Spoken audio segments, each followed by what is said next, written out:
আসসালামু আলাইকুম। ইনশাল্লাহ আশা করি সবাই ভালো আছেন। আলহামদুলিল্লাহ আমিও ভালো আছি। যে যেখান থেকে আমার ভিডিওটি দেখছেন সবাইকে অসংখ্য ধন্যবাদ ও সর্বতি ভালোবাসা রইল। তো আজকে সকলেই জানেন এটা যে আজকে বন্ধ। তো প্রতিদিনের মতো একটা কথাই বলে রাখি যে আজকে জুম্মার দিন।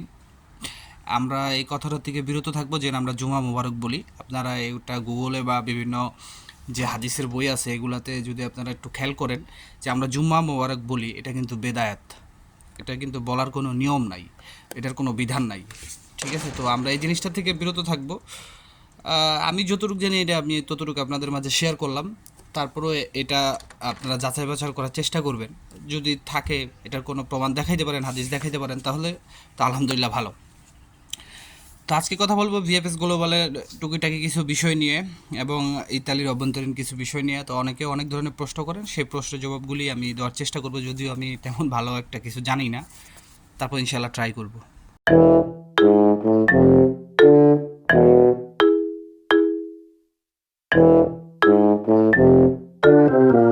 তো সব কিছুর জন্য আলহামদুলিল্লাহ। প্রথমত আমি একটা কথা বলি, আপনারা যারা 2025-এর যে আপনার জুন মাসে যে প্রি কমপ্লিয়াতা মানে ফর্ম পূরণ হবে, এখানে যারা আবেদন করতেছেন অনেকে আমাকে মেসেজ করতেছেন যে ভাই আপনি কি ফাইল নেবেন নি বা এরকম কিছু। দেখেন, আমার বাসা হচ্ছে মুন্সিগঞ্জে, বিক্রমপুর মুন্সিগঞ্জে। তো আপনারা যারা দূর দূরান্তের থেকে আমাকে মেসেজ করেন, এখানে অনেক টাকা পয়সার ফিনান্সিয়াল ব্যাপার আছে। তো সেইগুলা যদি আপনারা মেনটেন করতে পারেন আমার তো কোনো সমস্যা নাই, ঠিক আছে। তো এই জন্য যদি আপনারা আমার সাথে যোগাযোগ করতে চান, হোয়াটসঅ্যাপ নাম্বার দিয়ে দিতেছি, এখানে জাস্ট আপনারা আইসা মেসেজ করবেন, কোনো ভয়েস দিবেন না, মেসেজের মাধ্যমে কথা বলবেন, প্রয়োজন সাপেক্ষে আমি কল দিব। তো 2025-এর যে নেক্সট যে আবেদনটা সেটা হচ্ছে জুন মাসে প্রি কম্পিলাতা, এবং সেটার যে ক্লিক ডে সেটা হচ্ছে আপনার আগস্ট অথবা সেপ্টেম্বরে হতে পারে, এটা সম্ভবত। ঠিক আছে, এরকমটাই জানানো হয়েছে। এখন তুই এটার কোনো নির্ধারিত ডেট দেওয়া হয়নি কেন। তো যাই হোক, হয়তো বা আমরা এই মাসের শেষ দিক দিয়ে হয়তো বা জানতে পারবো। তো এখন আপনাদের কথা হচ্ছে যে আপনারা অনেকে বলেন যে কোন ভিসা কত। দেখেন, এখন যে ফ্লুসিটা মানে যে কোটাটা আছে 30% কোটা।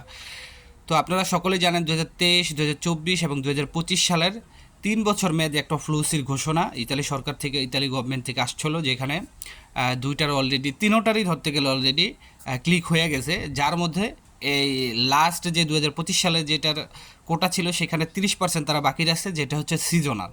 তো যেহেতু এখন এস্তাতে শুরু হবে, মানে এই দেশে আপনার বিভিন্ন ধরনের ট্যুরিস্ট ইতিমধ্যে আসা শুরু হয়ে গেছে। আপনি যদি একটু ভ্যানিসে যান, ভ্যানিসে গেলে মানে ট্যুরিস্টের অভাব নাইকা।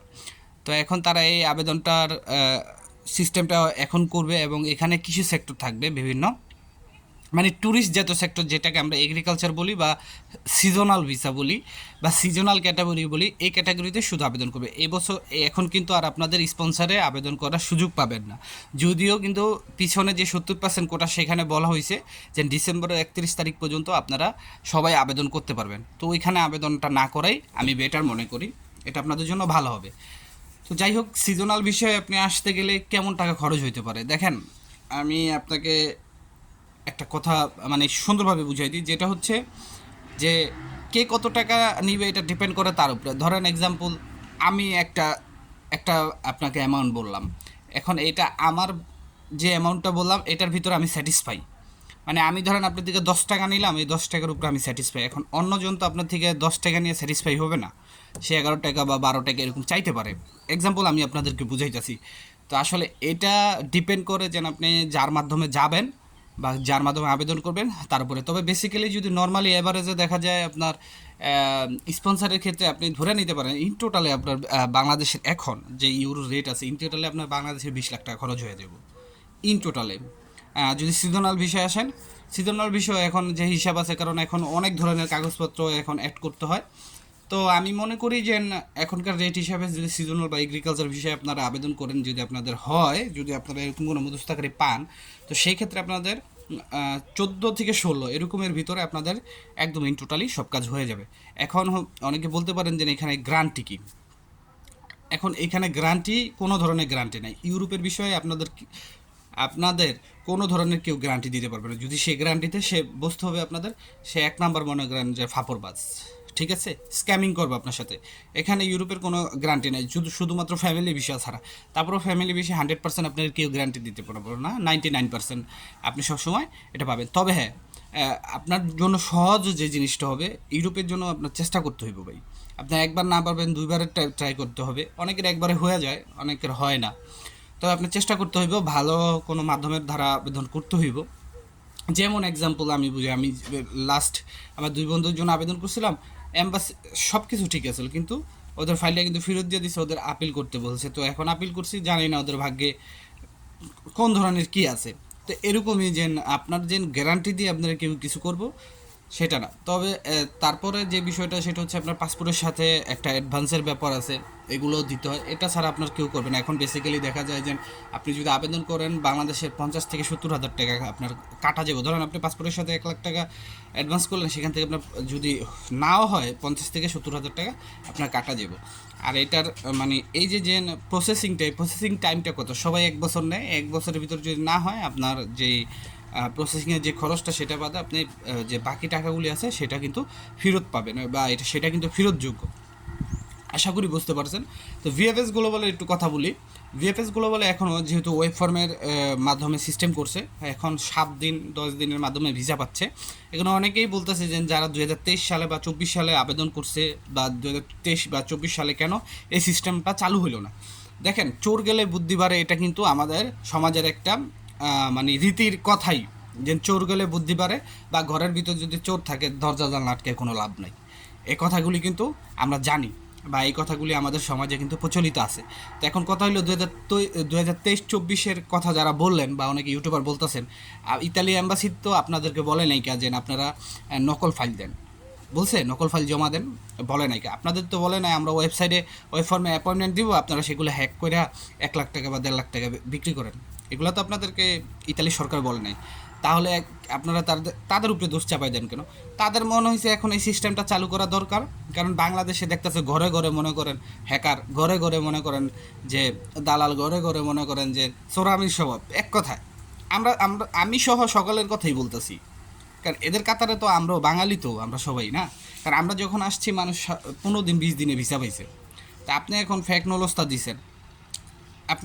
নলস্তা দিছেন, এক্সাম্পল আমি বুঝাই। এই যে আমার পিছনে এই যে একটা বাইরে দেখতে পাচ্ছেন, এই যে ওনার ওনার বাবা এই দেশে চিত্তা দিন আনছে, মানে ওনার ইতালিয়ান পাসপোর্ট আছে।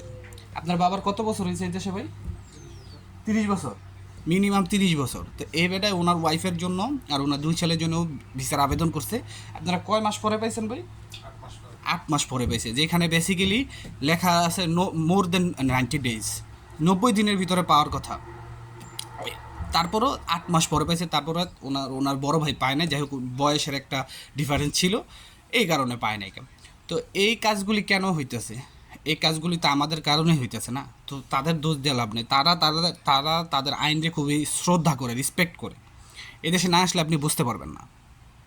এদেশে আইসা অবৈধ খাইতেছেন, আমরা অবৈধ খাইতেছি এদেশে আইসা, আবার কি করি, ওদের উপরে আমরা গলাবাজি করি। তারপরেও ওরা তো এগুলো সহ্য করে না, তাই না? তারপরেও ওরা এগুলো সহ্য করে না। তো যাই হোক, ওদের কোনো দোষ দিয়ে লাভ নেই। আগে নিজের নিজের নিজের শরীরের গন্ধটা যে না আছে, সেটা আমাদের আগে নিজে বুঝতে হইব, তারপরে পরেরও দোষ দিতে হইব। তারপরেও এই যে 2023-24-এর যে সমস্যাটা, ওরা অনেক চেষ্টা করছে, ওরা ইমেলের মাধ্যমে চেষ্টা করছে। দেখেন, ইমেলেও কিন্তু ফ্যাক ব্যবস্থার জন্য আবেদন করা হয়েছে। তারপরে এই যে এখন 2025-এর যে সিস্টেমটা করছে, এখন কিন্তু রেড সিগন্যাল ওঠে যে আপনার অ্যাপয়েন্টমেন্টের জন্য। তো যাই হোক, এখনকার সিস্টেমটা খুব ভালো করছে, আমি আই অ্যাপ্রিসিয়েট। এইটা খুব ভালো একটা কাজ করছে। যদি সামনে মানে পিছনে 2023-24-এর জন্য এই কাজগুলো করতো, আসলেই ভালো হতো। এতগুলো লোক ভোগান্তিতে হতো না, বা ভোগান্তিতে পড়তো না, বা বাংলাদেশের জন্য আজকে এত কঠিন হতো না। দেখেন, ওরা ইটালির সরকার মানে কঠিন করে কিছুই ভাবে না কখনো। এটা আমরা এই দেশে এসে বুঝছি। তারা সবসময় জনগণের ভালো চায়। আজকে এই জন্য এই দেশ উন্নত। বিশ্বাস হইব না এটা, মনে করবেন ফাপড় মারতাছি, কিন্তু না। এই দেশে এসে আপনি এই দেশে না আসলে বুঝবেন না ভাই, কখনোই বুঝবেন না। আপনি যদি বাংলাদেশ ত্যাগ না করেন, আপনি কখনোই বুঝতে পারবেন না যে বাংলাদেশে চাইতে মানে বাংলাদেশে পৃথিবীর মানুষজন বসবাস করে এর কোনো নেই। হ্যাঁ, আপনি গুলশান বনানীতে গেলে হয়তো বা কিছুটা একটু এরকম পাবেন, কিন্তু এই দেশে আপনি না আসলে বুঝতে পারবেন না। ইউরোপের মানুষের চালচলন একদমই ডিফারেন্স। মিডল কান্ট্রির থেকেও ডিফারেন্স। যার যার দেশের কিন্তু একটা ঐতিহ্য আছে, তো এটাও কিন্তু তাদের দেশের ঐতিহ্য। আশা করি বুঝতে পারছেন। তো বিস্তারিত আমি আপনাদেরকে একটু বুঝাইতে পারছি। তো যাই হোক, যদি ভালো লাগে অবশ্যই শেয়ার করে দেন। আর আমার কথাগুলিতে কোনো ধরনের মনে কষ্ট পাইলে আমাকে অবশ্যই ক্ষমা দৃষ্টিতে দেখবেন। সবাই ভালো থাকেন। আসসালামু আলাইকুম, আল্লাহ হাফেজ।